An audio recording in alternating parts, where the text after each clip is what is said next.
Hello everyone and welcome to the 6th installment of Kaiju Corner, where I will conclude my reviews of the films that star everyone's favorite super turtle, Gamera. Now, in the previous video, I covered the first 7 Gamera films, beginning with the original movie in 1965 and ending with Gamera vs. Zigra in 1971.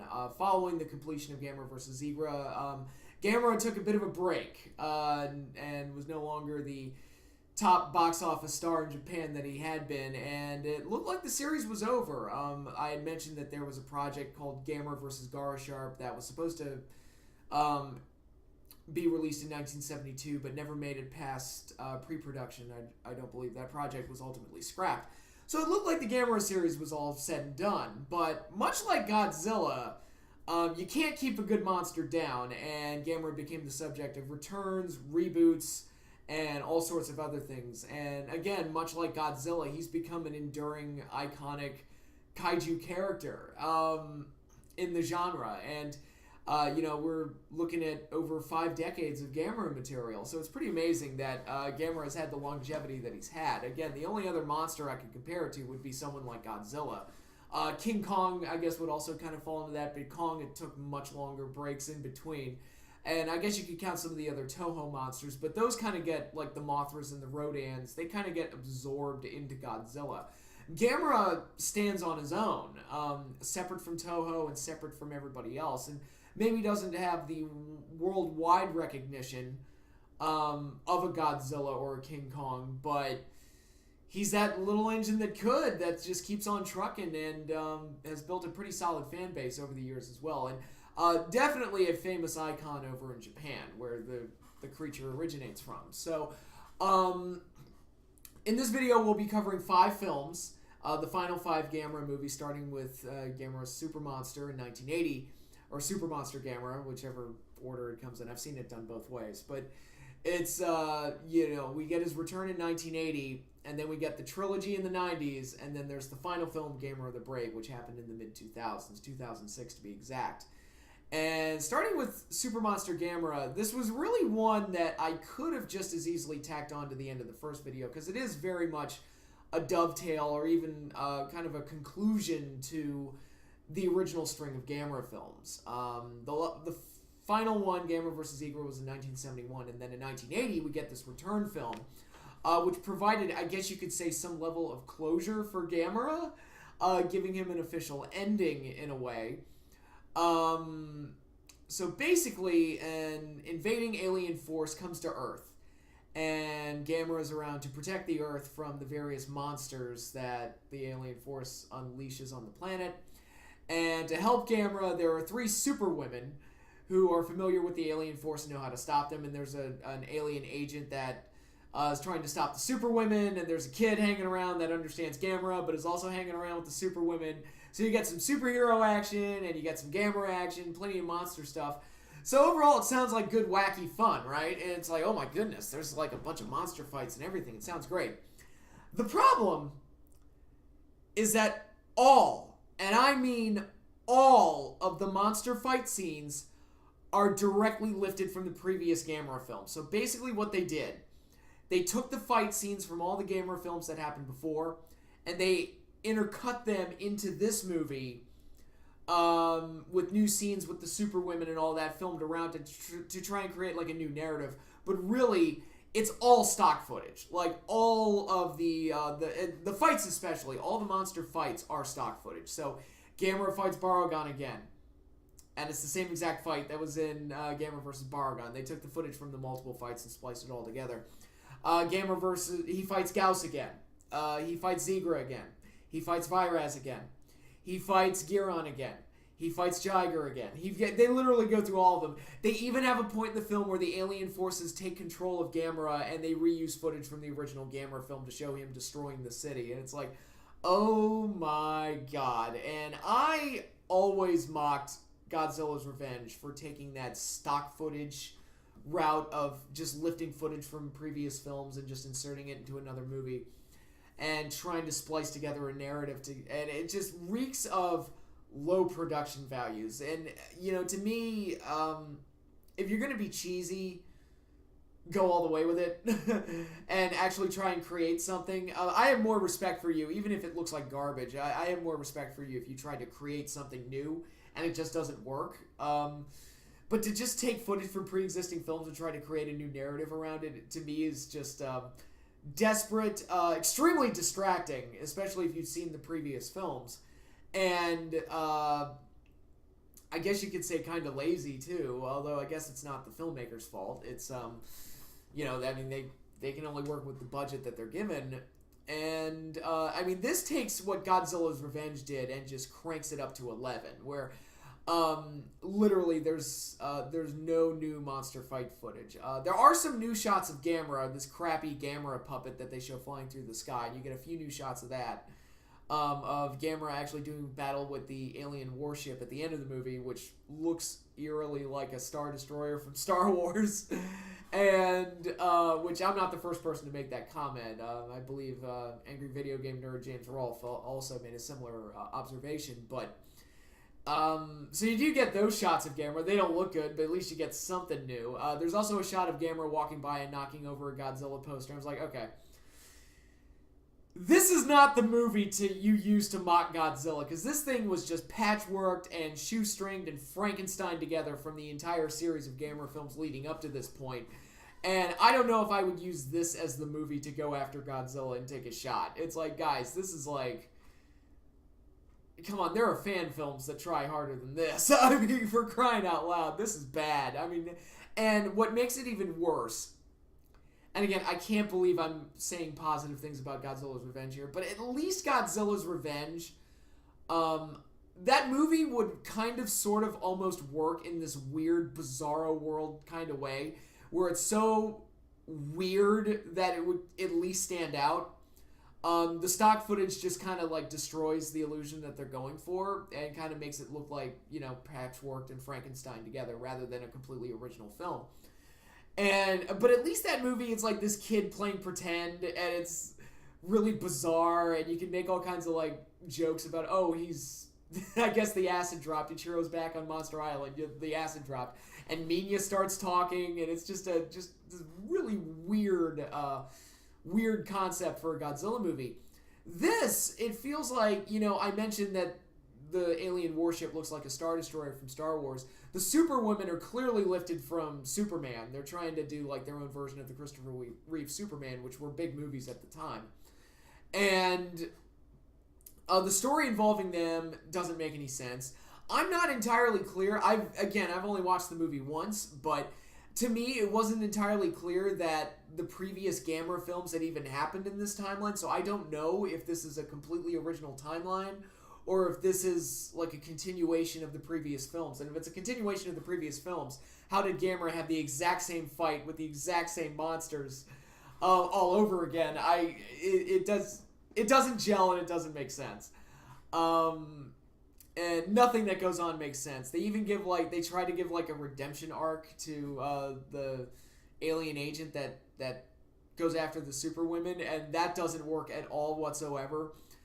There's a lot of things in this movie that don't work, and so I guess it could have worked in that weirdo, bizarro world way with Gamera teaming up with these Superwomen to help save the world, but again, the stock footage is really distracting and really kind of kills what they're going for here, and to be perfectly honest, the use of pre-existing footage is a major pet peeve of mine in some of these movies, and again, I know it stems from low production costs. I know it stems from various other factors, but it is extremely distracting when you watch a movie and then you watch the next movie and they're using the exact same footage. I distinctly remember the first time I watched Godzilla vs. Megalon and I saw Gigan attack Godzilla the exact same way he did in the previous film. I was like, what?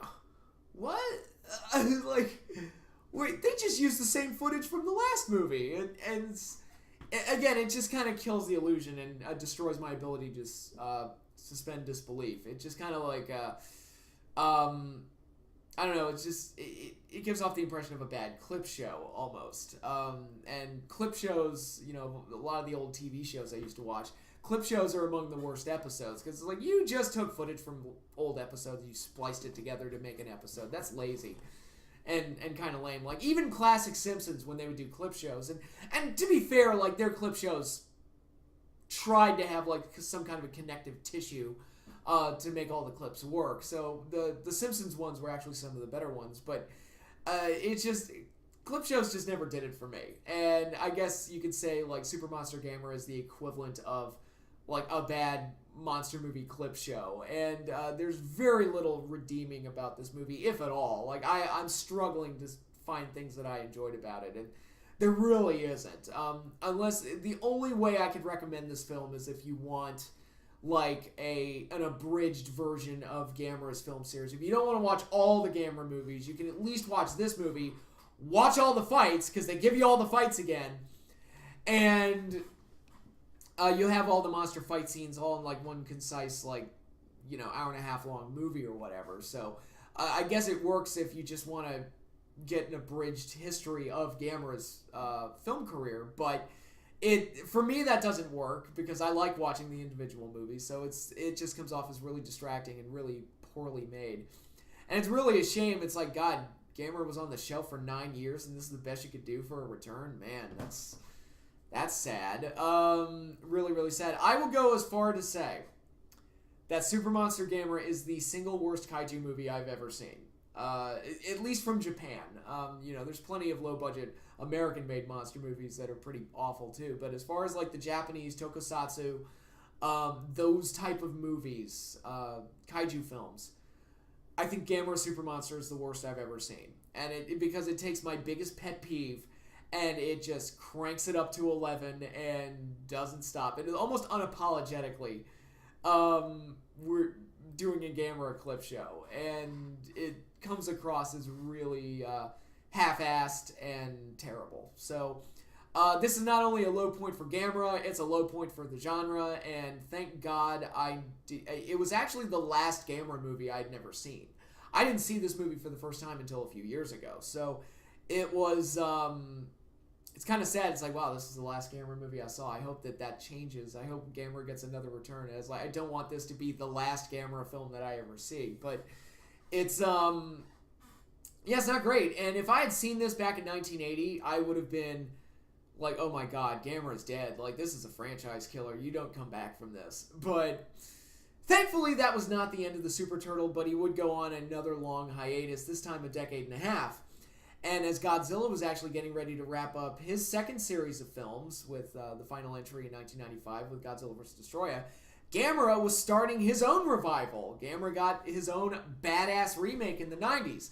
And that kicks off the Gamera Trilogy, directed by, I'm sure I'm butchering the pronunciation here, but Shusuke Kaneko, I believe his name is. He would also go on to direct a Godzilla movie, Godzilla, Mothra, and King Ghidorah, Giant Monsters All Out Attack, which is considered to be one of, if not the best Godzilla movie out of the Millennium string of films.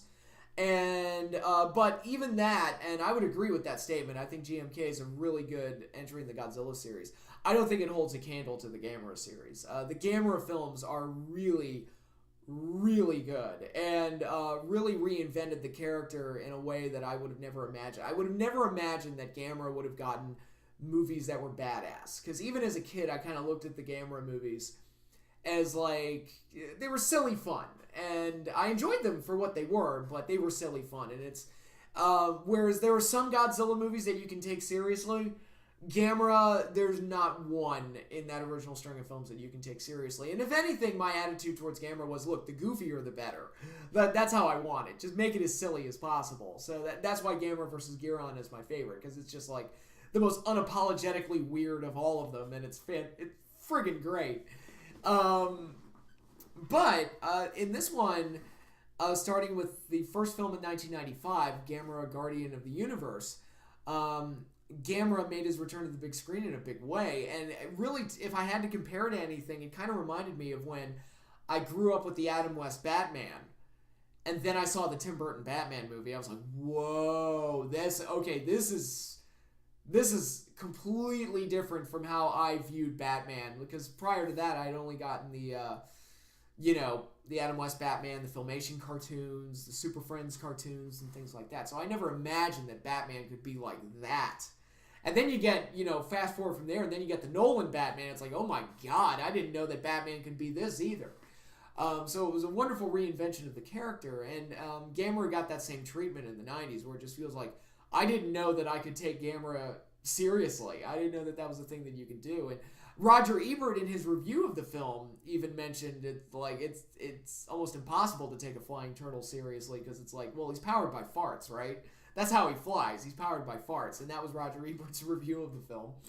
So it's like, I mean, it is a giant flying turtle that saves the world, so I guess that you can only go so far with it before you just look weird for trying to take it seriously. But I think that these films fight the right balance of like cool and badass and still like having fun with it.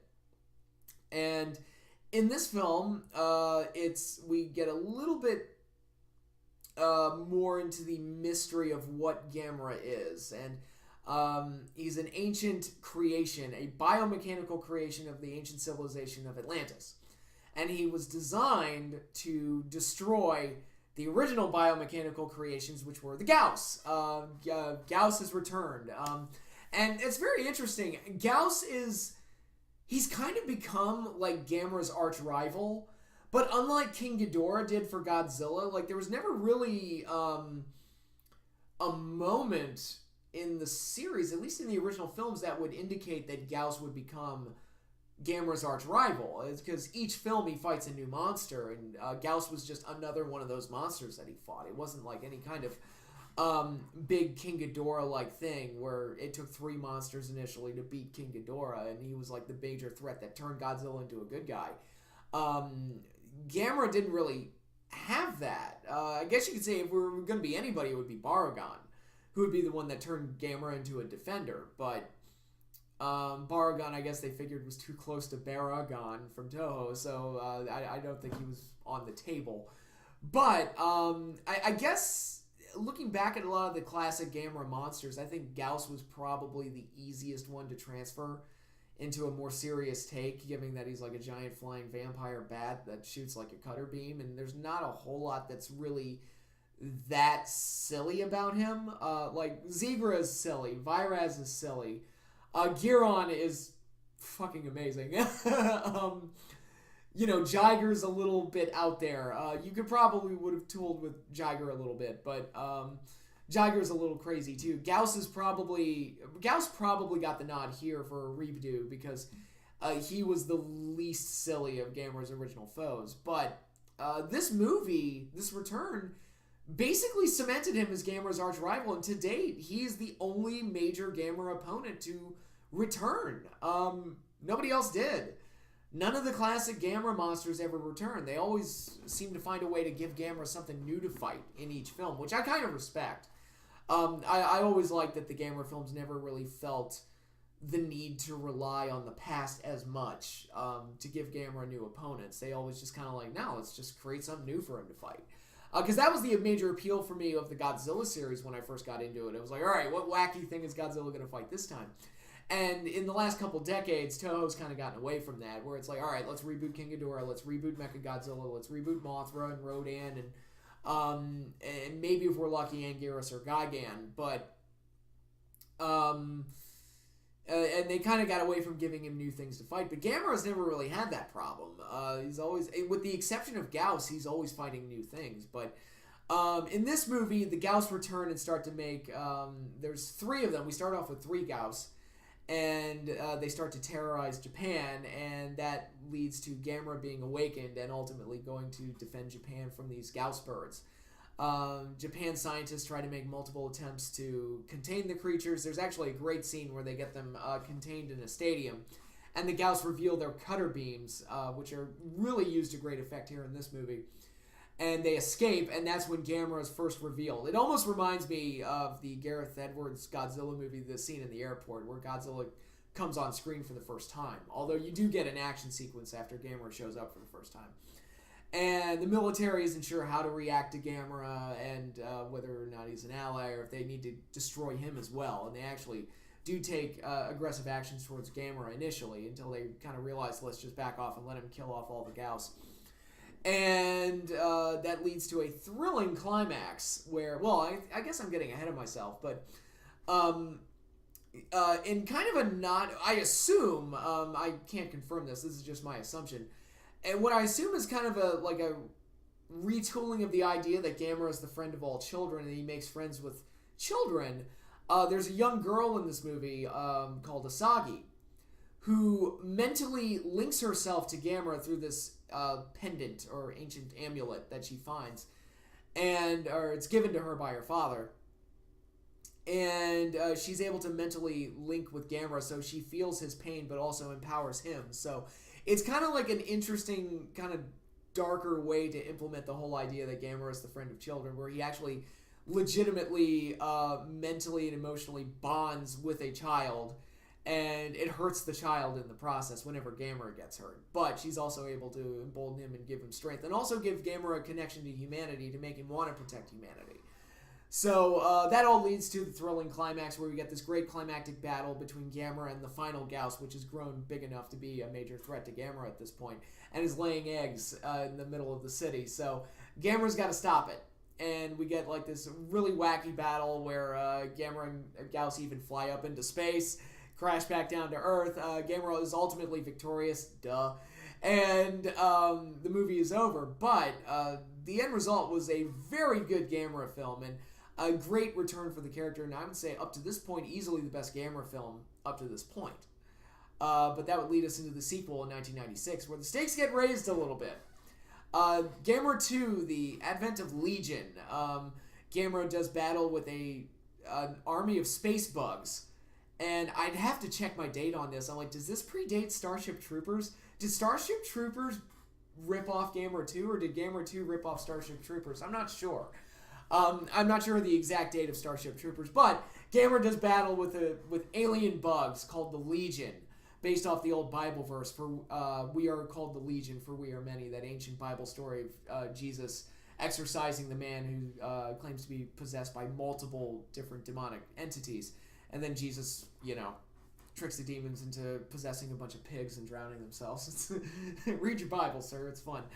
But, the creatures that Gamera fights here are, again, they're space bugs that are trying to terraform the planet, because it's determined that the atmosphere they need to breathe are not compatible with human beings. So they're basically just trying to terraform Earth through these giant pods that change the air and weaponize the oxygen and make it into something that's suitable for the Legion creatures, but not for humankind. So Gamera has to stop these things. Now, Gamera in this movie gets a bit of an update in his design. In Gamera Guardian of the Universe, he was more friendly looking, a little bit more cutesy looking, for lack of a better way to phrase it. This Gamera looks like a fucking badass. More reptilian design, scarier looking face, and this is a Gamera you don't want to meet.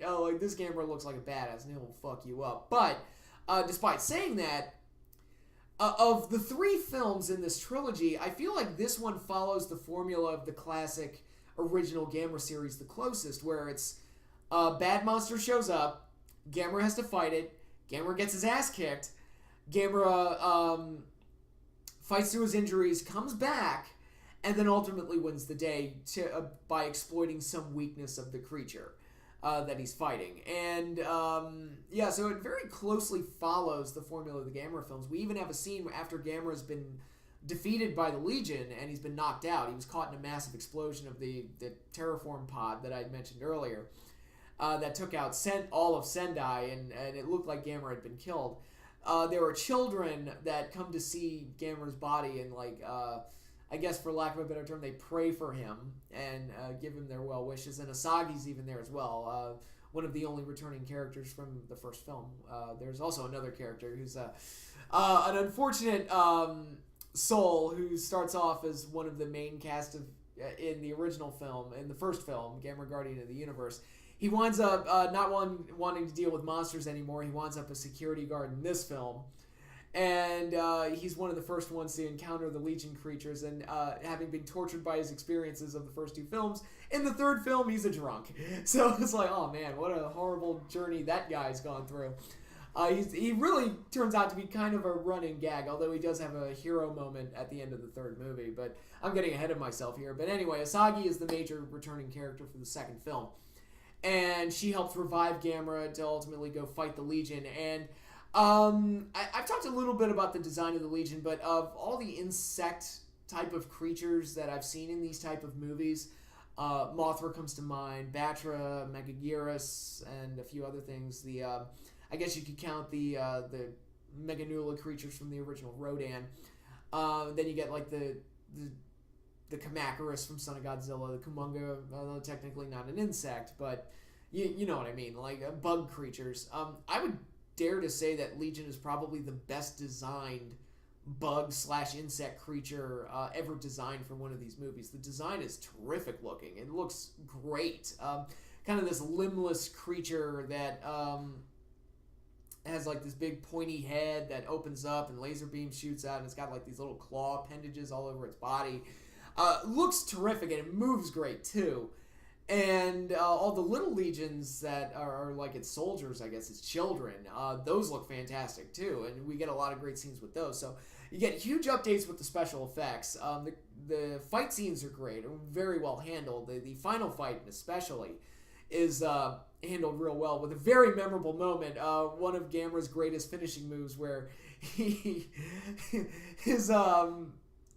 his like chest opens up and like a giant blast of fire just shoots right out of him and just blows up Legion. It's like, man, that's a hell of a kill shot right there, man. That's a bit excessive, but damn, it looked great. It looked really cool. So Gamera obviously wins, and has to overcome all of Legion's big weapons, like these laser whip weapons that it has. The action scenes in this movie are very well handled. I also like that this is probably the most militaristic of the three Gamera films that we get in the series. So there's a lot of focus on the military. So it does have a very classic kaiju movie feel to it, with kind of an updated tone and special effects. And I think it's very, very good. I think it's better than the first movie. I think it's a very strong entry for the Gamera series as a whole. And this trilogy just keeps getting better and better. It's like, man, this second one was really freaking good. And then we go into the concluding film. We actually got a few years break. The second film happened in 1996, and the third film didn't come out until 1999. So they clearly spent a few years working on this next one. But we get Gamera, The Revenge of Iris, the third film, the concluding film of the trilogy. And boy, oh boy, what an ending this thing was. This was a... God, I don't even know how to describe it. It's this went above and beyond the Call of Duty for what any human being could reasonably expect out of a Gamera movie. It really, and I think the thing I love the most about the movie is that it deconstructs the whole idea of having a giant monster be your savior, and whether or not that's a good idea. Because there's a scene in the movie where the Gauss have returned, and it turns out that it's kind of Gamera's fault that the Gauss have returned, because the Gauss arise whenever the Earth's mana, or magical energy, but it's called mana, its life force is drained, and it's drained whenever Gamera uses a specialized attack, like the giant firewall blast from his chest from Gamera versus Legion. So it's kind of Gamera's fault. So Gamera will use up the Earth's mana in acts of desperation to defeat the Legion, but it's having an adverse effect, as the Gauss are now able to return because of it. And there's a scene where Gamera is fighting several Gauss in the city, and it is an absolutely horrifying city destruction scene where thousands are being killed, and while Gamera is trying to destroy these things, and there's talks that, has Gamera become disconnected from humanity because he's no longer attached to Asagi? Has he forsaken humanity or whatever? But I think it just can be chalked up to... I mean, you thought Collateral Damage was bad in Man of Steel. Watch this scene. It is horrific. And it's like, Gamera don't give a fuck. He's just blowing up the Gauss without any care for any of the people around him. But then he saves a child. So it's like, okay, so is he being careless, or is just the fact that he's a giant monster and can't reasonably save everybody without, the ultimate sign, you can't make an omelet without breaking a few eggs. It's like, well, you can't save a city without killing a few people. And that scene is truly horrific and a major highlight of the film for me. And it feeds into the whole main plot of the film, where we find out that there's a girl whose parents were killed in the climactic battle between Gamera and Gyaos at the end of the first movie. There's actually a lot of connections to the first movie. The characters from the first movie return, and it kind of feels like this is like an appropriate ending to the trilogy. But this girl has become vengeful towards Gamera because she blames Gamera for the death of her parents. And so she's lived with all this hate and all this bitterness, and she wants revenge on Gamera. And she stumbles across another magical creature that hatches from an egg. Kind of looks like a Pokemon a little bit in its early stages. And this creature, who she names Iris after her cat, which I believe was also killed by Gamera and Gyaos at the end of the first movie. She names this creature Iris, and the creature slowly evolves and gains power, feeding off of her hatred and her vengeance of Gamera. So it's like a perverse version of the relationship that Gamera and Asagi had in the first movie. This creature is feeding off of this girl's hatred and anger and bitterness and desire for revenge against Gamera. This creature is also a vampire and kills people and drains their blood. Not by biting them, but it has these... Actually, what they do is a lot creepier. Has these tendrils with little spikes on them and stabs people and sucks their blood out through these tentacles. I'm like, wow, that's creepy as shit. But but as Iris claims more victims, and as the girl's bond with the creature becomes stronger, and it's been speculated by other people smarter than me that there was sexual innuendo going on there, like like more of a sexual component to the relationship between Iris and the girl. But I'm not going to cover that because there are people smarter than me that can tackle that whole issue. But as the creature feeds off of her hatred more and more, it grows stronger and larger and becomes more of a threat on a more global scale. And then Gamera finally has to step in and stop this thing. But the military is kind of turned on Gamera after what happened with the fight with the Gyaos earlier in the film. So you have a Gamera that's not a Gamera that the military is not willing to help, and you get this really intense battle at the end of the film. That was kind of a battle for this girl's soul, as Gamera ultimately shows that he is on the side of humanity and does want to protect humanity, and ultimately saves the girl from this creature who wants to bond with this girl completely. Yeah, there's so many great moments in this film, and it's just handled so well. Like, the last 20-25 minutes especially are just great. And the last battle between Gamera and Iris are handled really, really well. And really brutal, as Gamera has to... I won't give it away, but Gamera has to do some pretty desperate acts to ultimately win the day. And it's handled really, really well. And Iris, again, makes for an amazing foe. And I have to say, in these movies, I expect a lot of great practical effects. That's typically what I look for in these type of movies, but there's a lot of CGI. And the CGI is handled really, really well, especially with Iris. I think there's a lot of shots of Iris, especially one of Iris flying in the night sky right before the final battle that is handled. It looks really good, and considering that this movie was made on a lower budget and made in 1999, I was like, these still look good to me. I was like, damn, this is some impressive stuff. And you get a very violent battle to conclude the movie and the trilogy. And the ending they go for, it's actually ends on kind of a cliffhanger. And again, I don't want to spoil it, but the movie ends on kind of a cliffhanger. We don't get a definitive ending, but it does have kind of like an old spaghetti western type of feel to it, with Gamera having to walk off into the horizon to face his next greatest challenge, and battered, bloodied, and feeling the effects of the battle. Gamera, now definitively the Guardian, humanity's pretty much back on Gamera's side, and he has to go defend the Earth once again. And it makes for a great ending. I kind of like the more ambiguous nature of the ending and what's in store for Gamera in just a few short minutes as the trilogy comes to a close. And it's this nice, like, brave, defiant, heroic last stand for the Super Turtle. So yeah, I mean, that's really the Gamera series in a nutshell.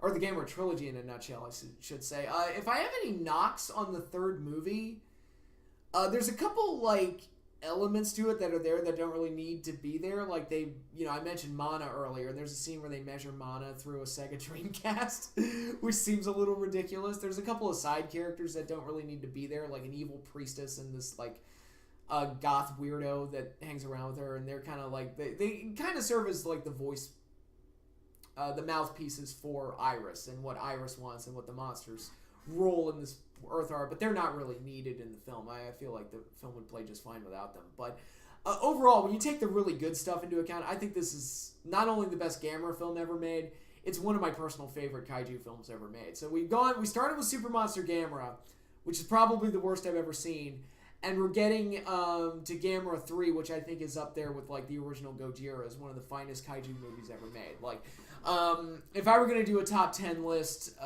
my favorite giant monster movies of all time, it's like the original Godzilla, the original Rodan, the original King Kong, Jurassic Park would be up there somewhere, but I think Gamera's got to be up there, like, in that top 10. Gamera 3 is a really, really solid, great conclusion to the trilogy, and dare I say, in looking in film history, and, the all-time great film trilogies, the original Star Wars trilogy, the Lord of the Rings trilogy, the Back to the Future trilogy, the Toy Story trilogy, which is now about to become a, quadology, I guess you could call it.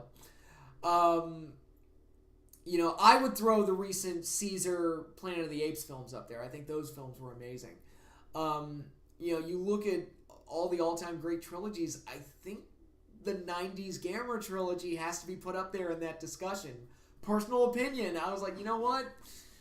It's a pretty solid string of films, especially when you compare it to what their major competition at the time were the Mothra films, and they just don't, the Mothra trilogy just doesn't hold a candle to this at all. Like, the Gamera films kind of became the new gold standard for kaiju films, and even Godzilla has struggled to kind of match it ever since. I think the closest Godzilla's come to matching it, I would say, the Legendary Pictures film and Shin Godzilla, and I don't know, like I don't think those films are as good as Gamera 3, at least, and are probably not even as good as Gamera 2. I mean, it's more debatable.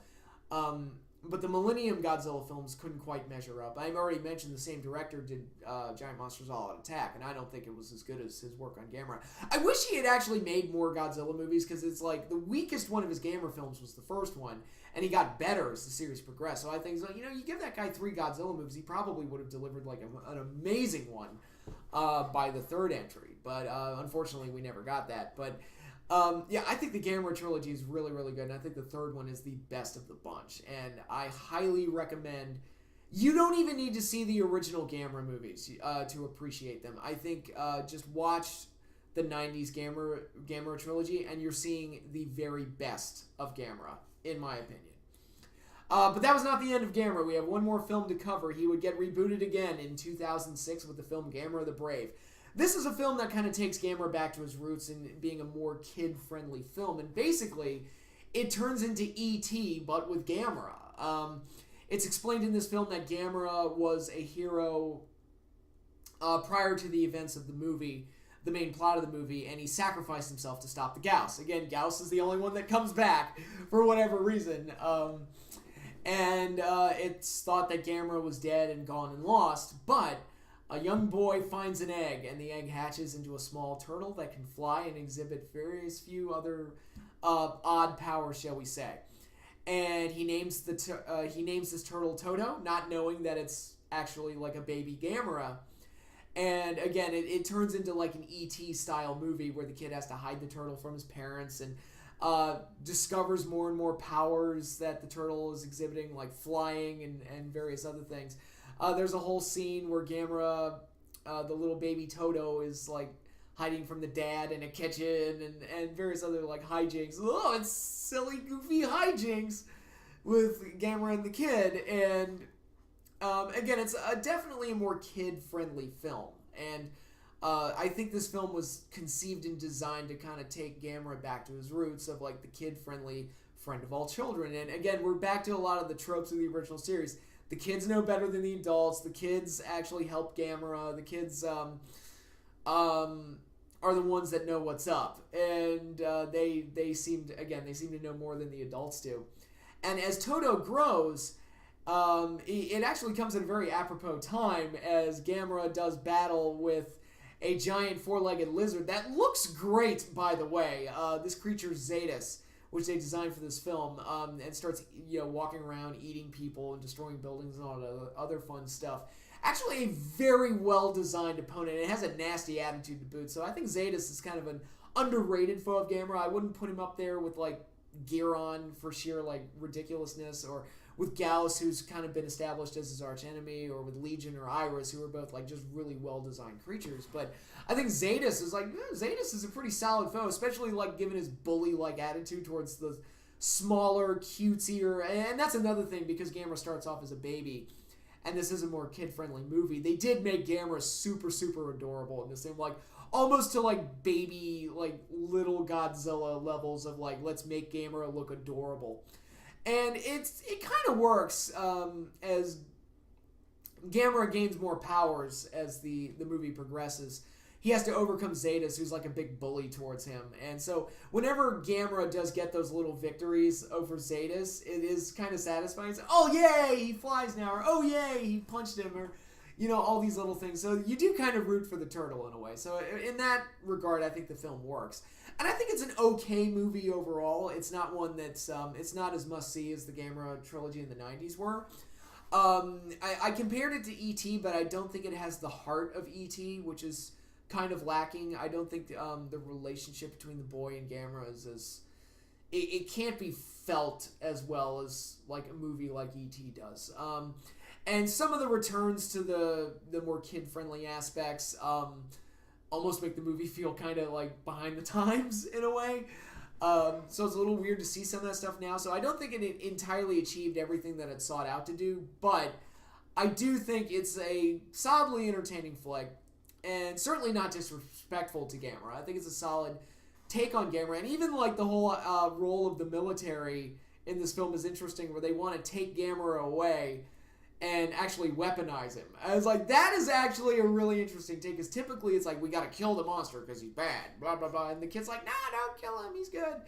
And this time the military's like, no, we have this other monster here and we think Gamera can fight him, so we want to weaponize Gamera. Which is an interesting take, I thought. So there's some stuff to enjoy about this movie. I think it's solid. Some of the hijinky like kid stuff is a little goofy, but it is a solidly entertaining flick and a solid reboot that tries a few different things, tries a few familiar things, and is overall an okay film. If not, it's not one that I would call must-see, but it's a solid one. So that was the last Gamera film, and that was in 2006. So since then we haven't had a Gamera movie. So what does the future hold for Gamera? Well, he's already shown up to this point that he can be an enduring cinematic character very much like Godzilla. So I would hope that we would get a return for Gamera at some point. We actually got, for Gamera's 50th anniversary in 2015 at New York Comic-Con, they dropped what we all thought at the time was a proof of concept trailer for a new Gamera movie. And it looked fucking great. All the monsters were in CGI, but the trailer looked amazing. It kind of looked almost post-apocalyptic in a way, where you see this badass CGI Gamera defending the city from a swarm of Gauss. And then there's another monster in there that has this unique power where it can shoot energy balls that dissolve everything that they touch. And it's like, okay, that's cool. So this trailer was so impressive and so awesome that we were like, man, we getting a new Gamera movie? Is that what this is? And that was kind of the last we heard of it. We all thought it was a proof of concept, but I guess it was just a short film for the 50th anniversary, and nothing really came of it, unfortunately. But man, I would love to get a return for Gamera. I think Gamera is like a monster movie legend and deserves to be brought back. But I think we know what we all want. Monster fans around the world want it. Nerds like me want it. It's the monster dream match to end all monster dream matches. The crossover to end all crossovers. I need, in my life, I need Godzilla and I need Gamera in the same movie. Whether they fight each other, whether they team up, which I'm fully in favor of a Godzilla Gamera team up. I need that movie. And whoever has to make that happen, I don't know who has to sell the rights to who or who has to make this agreement. I don't know if Legendary Pictures wants to do that after they wrap up Godzilla vs. Kong. We need Godzilla vs. Gamera, and I think that would be a great reintroduction for Gamera. Have him work with Godzilla. I would love it. I would probably fly to Japan and see the movie on the big screen. Not really, because that would be insane, but I would be sorely tempted to do that. I would love to see a Godzilla Gamera movie. We actually got a taste of it in the YouTube channel Death Battle. They actually, one of the episodes they did was Godzilla vs. Gamera. So if you want to get like an idea of what a Godzilla vs. Gamera battle would be like, check that out. I'll leave a link in the description. I will also leave a link to the description of the 50th anniversary trailer that I mentioned earlier, or short film, or whatever you want to call it. But yeah, that's pretty much Gamera in a nutshell. Yeah, so some very enjoyable movies there. And yeah, let's get Gamera back. I think Gamera deserves to return along with, we're all this talk like Godzilla always comes back, and now we're getting Mothra, King Ghidorah, and Rodan all coming back in their first American film. Why not Gamera? Why not throw Gamera into the mix? Get him in the MonsterVerse. I'd be in favor of that as well. So hopefully we've got some good Gamera stuff to look forward to. But again, it's like we haven't really heard anything on that front. But here's hoping. And one day, okay, my dream Super Bowl is Jets versus Giants. I haven't gotten that yet either. But one day, I'm going to get Jets versus Giants in the Super Bowl, and I'm going to get Godzilla and Gamera in the same movie. It's going to happen. I believe it. If I believe hard enough, it'll happen. But that concludes this edition of Kaiju Corner. That is all I have for you now. Come back next month where I will review various giant monster movie-based TV shows and animated series. So there's a lot of material to cover there, but that is all I have for you now. So take care and stay tuned for more.